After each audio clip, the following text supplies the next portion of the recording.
Hi friends, welcome back to twin flame Bharat channel. आज की video में हम बात करेंगे कुछ ऐसी चीज़ों के बारे में जो हमारे ट्विन फ्लेम रिलेशनशिप को इफ़ेक्ट करती है। हम वो मिस्टेक्स करते हैं अपने ट्विन फ्लेम कनेक्शन में, या जो आपके पोलर ऑपोजिट रिलेशन जिसके साथ है, उसमें हम ये मिस्टेक्स करते हैं पर हमें पता नहीं होता कि हम ये मिस्टेक्स कर रहे हैं। ये बाद में जाके हमें रियलाइज़ होता है या हमें रियलाइज़ेशन ही नहीं होती। तो शुरू करते हैं कि कौन-सी मिस्टेक्स है जो हम इस जर्नी में करते हैं और ऑथेंटिकली, और अगर सच्चाई में, रियलिटी में इसके बारे में बात करें, वो हमें अवॉइड करनी चाहिए। फर्स्ट ऑफ ऑल, जो मेरा एक्सपीरियंस रहा है ट्विन फ्लेम कनेक्शन में, बाकी लोगों से बात करना जो इवॉल्व्ड सोल्स नहीं है। और ऐसा नहीं है कि इवॉल्व्ड सोल्स वो नहीं है, वो इस कनेक्शन को नहीं समझ पाते क्योंकि उन्होंने वो पेन नहीं देखा और उन्होंने वो पेन से खुद नहीं गुज़रे। तो जो उस पेन से खुद नहीं निकला, उसको नहीं पता कि इस कनेक्शन की वैल्यू क्या है और कितना इम्पोर्टेंट है ये आप लोगों के लिए, वो इंसान आप लोगों के लिए कितना इम्पोर्टेंट है, राइट? तो जो उस जर्नी से नहीं निकल रहा, और आप लोग बिवेयर भी रहिए इस चीज़ का कि बहुत लोग बोलते हैं हम इवॉल्व हो रहे हैं या हम इवॉल्व्ड सोल हैं या हम अपने सोल के पाथ पे चल रहे हैं, बट वो एक्चुअल में ऐसा कुछ भी नहीं कर रहे होते। वो सिर्फ़ आपकी एनर्जी सक कर रहे हैं, आपको और ज़्यादा स्ट्रेस दे रहे हैं। वो आपके फैमिली मेंबर भी हो सकते हैं, वो आपके फ्रेंड्स भी हो सकते हैं, वो आपके नेबर्स भी हो सकते हैं, वो कोई भी हो सकता है। तो वो एक्चुअल में आपकी एनर्जी सक कर रहे हैं, पर आपको बहुत लेट पता लगता है इस बारे में कि वो आपकी एनर्जी सक कर रहे हैं। और अगर आप ऐसे लोगों के साथ अपनी ट्विन फ्लेम जर्नी शेयर करोगे या अपनी लव स्टोरी शेयर करोगे, उससे क्या होता है कि आपका जो कनेक्शन है आपके ट्विन के साथ, वो वीक हो जाता है। क्योंकि आप लोग जब आप लोगों के बीच में जो कॉर्ड्स आपकी एक दूसरे साथ जुड़ी हुई है, वो बहुत ही इम्पोर्टेंट कॉर्ड है, और उसमें अगर कोई थर्ड इंटरफेयर करे या अपना थॉट प्रोसेस किसी भी तरह का कोई डाल दे, तो वो चीज़ कहीं न कहीं आपके ट्विन फ्लेम के साथ आपके कनेक्शन को इफ़ेक्ट करती है। तो ये मिस्टेक मत करिए, और मैं ये भी बोलूँगी कि ट्विन फ्लेम कम्युनिटी के अंदर भी बहुत लोग ऐसे हैं, जो नहीं चाहते आपका भला और जेलसी रखते हैं आप लोगों से। ऐसा नहीं है कि ये मेरा एक्सपीरियंस रहा है, बट मैंने बहुत केसेस भी ऐसे देखे हैं जहाँ पे लोग जेलसी रखते हैं, और वो जेलसी कहीं न कहीं इफ़ेक्ट करती है आपके और आपके ट्विन फ्लेम के कनेक्शन को। तो मेरा यही आप लोगों से रिक्वेस्ट रहेगी कि आप लोग प्रोटेक्ट करिए अपने ऑरा को, ऐसे लोगों से डेली बेसिस पे प्रोटेक्ट करिए। जब आप सुबह उठते हैं, तो इसी इंटेंशन के साथ उठिए कि आप अपना और अपने ट्विन के बीच का जो बॉन्ड है, उसको प्रोटेक्ट करेंगे। क्योंकि जब आप किसी के साथ कोई चीज़ शेयर करते हो या अपना एक्सपीरियंस शेयर करते हो, और वो इंसान से आप अपनी लाइफ में इन्फ्लुएंस्ड हो, तो कहीं न कहीं वो अपने जब कमेंट्स और रिकमेंडेशन आपके ऊपर डाल देते हैं, तो आप उनके थॉट प्रोसेस को कहीं न कहीं अडैप्ट कर लेते हो, या उसको कहीं न कहीं अपनी लाइफ में अप्लाई करने लग जाते हो। हो सकता है कि वो ट्विन फ्लेम कनेक्शन में ही हो, तो सबके एक्सपीरियंस यूनिक है। मैं हमेशा बोलती हूँ सबके एक्सपीरियंस यूनिक है, तो आपका एक्सपीरियंस भी आपके ट्विन के साथ जो है वो बहुत ही यूनिक है। ज़रूरी नहीं है जो एक ट्विन के साथ हो रहा है वो दूसरे के साथ भी होगा, और ज़रूरी नहीं है कि आपका ट्विन जो है वो अ किसी और का ट्विन सेपरेशन से निकल रहा है तो आपको भी उसी सेम स्टेज से निकलना पड़ेगा। ऐसा ज़रूरी नहीं है, ठीक है? सेकंड मिस्टेक जो ट्विन फ्लेम कनेक्शन में मैं बहुत ज़्यादा देखती हूँ, वो जजमेंट है बाकी ट्विन्स के लिए, लोगों के लिए। ये लो वाइब्रेशन में है, ये ऐसी वाइब्रेशन में है, ये ऐसा है। जजमेंट, जब हम देखिए, हमें किसी चीज़ की अपनी लाइफ में क्लैरिटी चाहिए, वो बिल्कुल ही अलग चीज़ है, और मैं हाई वाइब्रेशन में हूँ। सबसे बड़ा मिथ यही है, आप खुद को हाई वाइब्रेशन में सोच रहे हैं, ठीक है?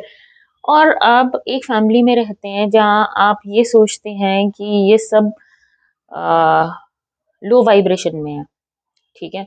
तो आप उसी फैमिली के अंदर रह रहे हैं और वो लोग लो वाइब्रेशन में हैं और आप सोचते हैं आप हाई वाइब्रेशन में हो, बट आप हाई वाइब्रेशन में कैसे हो सकते हो जब तक आप दूसरे इंसान को जज कर रहे हो? आप एक सेपरेट अपना वाइब्रेशन ज़रूर क्रिएट कर सकते हो कि आपका उनके साथ इंटरेक्शन कम है या कुछ ऐसा, सेम घर में होने के बावजूद भी इतना इंटरेक्शन नहीं है। बट आप किसी को ये बोल रहे हो कि वो लो वाइब्रेशन में है, वो इस वाइब्रेशन में है और मैं बहुत हाई वाइब्रेशन में हूँ, मैं ऐसे हूँ, तो वो आप नहीं, आपकी ईगो बोल रही है।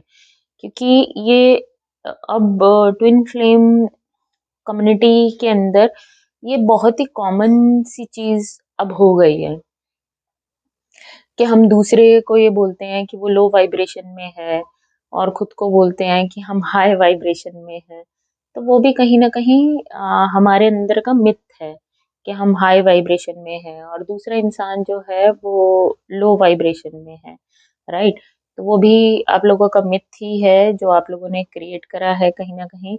और मैं आप लोगों से यही बोलूँगी कि जजमेंट मत रखिए किसी के लिए भी, क्योंकि जजमेंट आपको उस इंसान से ही नहीं, आपको सबसे सेपरेट कर देगी। क्योंकि जब आप जज करते हैं किसी को या आप जजमेंट रखते हैं किसी भी तरह की, तो आप आप हाई वाइब्रेशन में नहीं जा सकते। क्या होता है कि हम हमारे लिए लो वाइब्रेशन भी उतना ही इम्पोर्टेंट है जितना हाई वाइब्रेशन इम्पोर्टेंट है। अब यिंग और यांग, हमारा ट्विन यिंग है या आप यिंग हैं और आपका जो ट्विन फ्लेम है वो यांग है या आप यांग हैं, तो हम ऑपोजिट हैं, बट फिर भी हम दोनों पार्ट हमारे नेसेसरी हैं। हमारे अंदर डार्कनेस भी है, हमारे अंदर लाइट भी है, दोनों पार्ट नेसेसरी है। लो वाइब्रेशन भी उतना ही इम्पोर्टेंट है। लो वाइब्रेशन में जब हम होते हैं तब हमें इम्पोर्टेंस समझ आती है हाई वाइब्रेशन की। और जब हम सेपरेशन में जाते हैं अपने ट्विन से, तब हमें समझ आती है अपने ट्विन की वैल्यू क्या है, हमारे इस कनेक्शन की वैल्यू क्या है, क्योंकि जब तक हम फॉर ग्रांटेड लेते रहते हैं इसको, तो उतने ज़्यादा हमें सेपरेशन फेस करना पड़ता है। तो ये भी एक वजह होती है कि लो वाइब्रेशन और हाई वाइब्रेशन की ट्विन फ्लेम कम्युनिटी में या स्पिरिचुअल कम्युनिटी में बहुत ज़्यादा जजमेंट होती है। अरे! तुम नॉन वेजिटेरियन हो, तुम लो वाइब्रेशन में हो। अरे! तुम ये करते हो, तुम लो वाइब्रेशन में हो। ऐसा नहीं होता है, लो वाइब्रेशन भी उतना ही इम्पोर्टेंट होता है, आगे इवॉल्व होने के लिए। पेन भी इम्पोर्टेंट होता है इवॉल्व होने के लिए, अगर हम एक्सेप्ट करें अपने, जैसे कि फॉर एग्ज़ाम्पल हम लेते हैं कि हमारा ट्विन, ट्विन के हम क्या करते हैं कि लाइट साइड तो एक्सेप्ट करते हैं पर डार्क साइड नहीं करते। इसी वजह से हम अपनी भी डार्कनेस अंदर की एक्सेप्टेंस नहीं होती हमारे अंदर उसकी। क्योंकि हम अपने ट्विन की डार्क साइड को एक्सेप्ट नहीं करते, उसके अंदर ये डार्कनेस है, उसके अंदर अ, ये प्रॉब्लम है, या वो ये प्रॉब्लम उसको कंट्रोलिंग इशू है, क्योंकि जो मैस्कुलिन होते हैं उनका ज़्यादा कंट्रोलिंग इशू ज़्यादा होता है। उसके अंदर कंट्रोलिंग इशू है, ट्रस्ट इशू है। तो हम जजमेंट जजमेंट रख रहे हैं। अगर हम अपने अंदर की जो डार्कनेस है उसको एक्सेप्ट कर लेंगे, तो हम अपने ट्विन की भी जो डार्कनेस है उसको भी एक्सेप्ट कर लेंगे। एक्सेप्टेंस रखनी है हर चीज़ के लिए, जज नहीं करना। तो जजमेंट यहाँ पे बहुत ज़्यादा होती है। हाँ, आप कोई कैलकुलेट कर रहे हो अपने कनेक्शन में किसी चीज़ को लेकर, वो अलग चीज़ है, बट आपको जज नहीं करना किसी चीज़ को, राइट? और थर्ड चीज़ जो मैं इसमें बोलना चाहूँगी आप लोगों से, जो बहुत बड़ी मिस्टेक ट्विन फ्लेम कम्युनिटी में होती है, अब वो ये है कि हम सारा का सारा ब्लेम अपने ट्विन के ऊपर डाल देते हैं। देखिए, मिस्टेक्स तो आपने भी की हैं, हमने भी की हैं, हम सबने की हैं और ऐसा नहीं है कि आपके ट्विन ने सब तरह की मिस्टेक्स की हैं। तो जब ब्लेम गेम हम अपने ट्विन के ऊपर डालते हैं, गुस्सा, नफ़रत सब उनके ऊपर डालते हैं। उसने ऐसा करा, उसने वैसा करा, और एक्सेप्टेंस नहीं होती हमारी इस चीज़ को लेकर कि हम ब्लेम कर रहे हैं, हम ब्लेम कर रहे हैं। वो डार्क साइड पे है, मैं लाइट साइड पे हूँ। आपके अंदर भी डार्कनेस है, बस फ़र्क यिंग यांग का होता है कि आपके अंदर कितना परसेंट यिंग है, कितना परसेंट यांग है। तो आप दोनों ही डार्क साइड पे हो और आप दोनों ही लाइट साइड पे हो, तो वो बैलेंस करने के लिए इम्पोर्टेंट होता है। जैसे भी इम्पोर्टेंट होता है।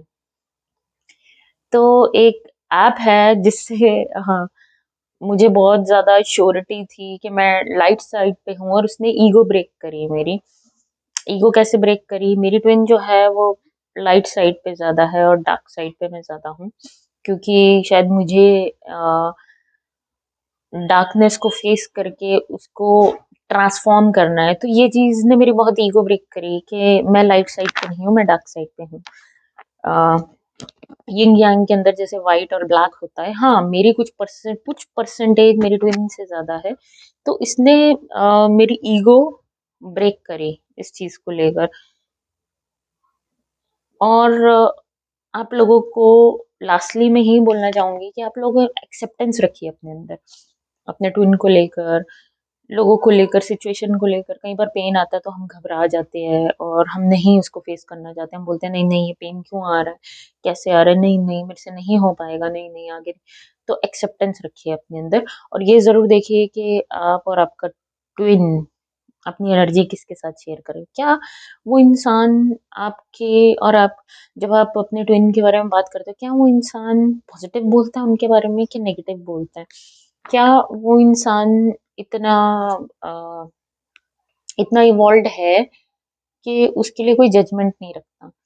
तो ये बहुत कुछ पॉइंट्स हैं जो कि बहुत इम्पोर्टेंट हैं इस जर्नी में और लास्टली मैं बोलना चाहूँगी इस टाइम पे बहुत एनर्जी भी हाई जिसको हम बोल सकते हैं हायर लाइट अर्थ पे आ रही है स्लोली। तो हो सकता है आपको डाइजेस्टिव सिस्टम में प्रॉब्लम हो, आपके इमोशंस बहुत इंटेंसली हाई हों, आपको बहुत ज़्यादा इंटेंसली चीज़ें फ़ील हो रही हों, आप ट्रिगर हो रहे हो इंटेंसली। तो आपको लास्टली यही सोचना है कि आपको किसी को चेज़ नहीं करना है, आपको लव रखना है अपने अंदर क्योंकि फेमिनाइन्स की गलती यही होती है वो चेज़ करती हैं। चेज़ नहीं करना आपको जो आपका वाक़ई में ट्विन फ्लेम है, ये जो ट्रू लव है, वो आपकी लाइफ़ में अपने आप आ जाएगा, जब टाइम राइट होगा और आपको चेज़ नहीं करना है। आपको अगर चेज़ करना है तो अपने अंदर ही चेज़ कीजिए। ना आपको सोलमेट को चेज़ करना है, ना आपको ट्विन फ्लेम को चेज़ करना है, ना आपको किसी और को चेज़ करना है। क्योंकि चेज़िंग की एनर्जी जो है वो कहीं न कहीं हमें हमारी फ्रीक्वेंसी को राइज़ नहीं होने देती। मैं वाइब्रेशन की बात नहीं करूँगी, हमारी फ्रीक्वेंसी को राइज़ नहीं होने देती। On the other hand chasing भी करना इम्पोर्टेंट है उससे निकलने के लिए क्योंकि वो भी एक तरह का ट्रिगर ही है। और अगर चेज़िंग का ट्रिगर नहीं होगा, तो आप आगे नहीं बढ़ पाओगे। तो chasing is very important also on the other hand. तो गाइज़ आज की वीडियो आपको लगता है यूज़फुल थी और बाकी ट्विन के साथ शेयर करनी है तो ज़रूर शेयर कीजिएगा। Thank you so much. Have a good time.